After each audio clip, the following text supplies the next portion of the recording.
DJ रनिया से सदिया करा दाना मिथिला में डीजे बजा गाना। अभी आप सुन रहे हैं मैथिली स्टेशन से। हे दुर्गा मैया कृपा करा, कृपा करा, हे कृपा करा।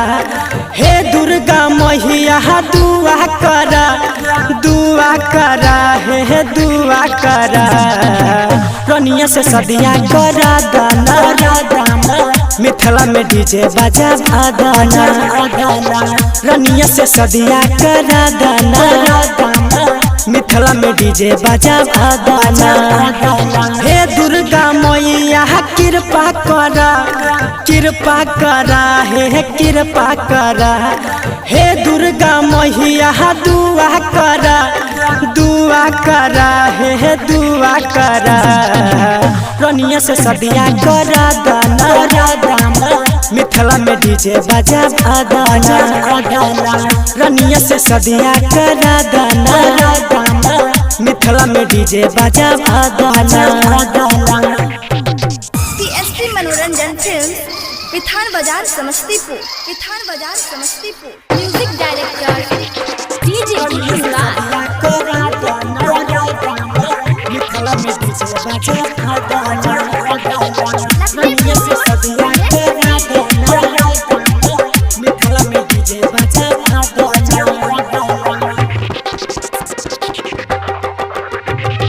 रहे कहर कोरोना के पहले भेल खत्म लॉकडाउन है, खत्म लॉकडाउन है। दुल्हा बन के ससुर जैती रानिया के गाँव है। महिमा छा तोहर यजब निराली करी कृपा से राबाली। तो हो न हमारा श्रद्धा पूरा, श्रद्धा पूरा है डिमांड पूरा। रनिया से सदिया करा दाना मिथिला में डीजे बजा गाना। रनिया से सदिया करा दाना मिथिला में डीजे बजा गाना। अभी आप सुन रहे हैं मैथिली स्टेशन से, मैथिली स्टेशन से। म्यूजिक डायरेक्टर डीजे करा दाना मिथिला में डीजे बजा गाना। रनिया से सदिया करा दाना मिथिला में डीजे बजा गाना।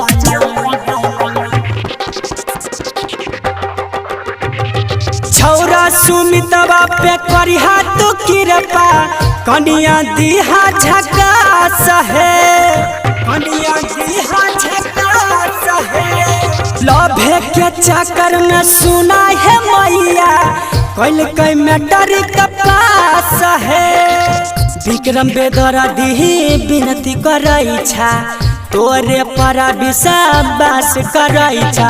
राइटर मनीष देता चुनरी चढ़ाई, चुनरी चढ़ाई है नारियल चढ़ाई।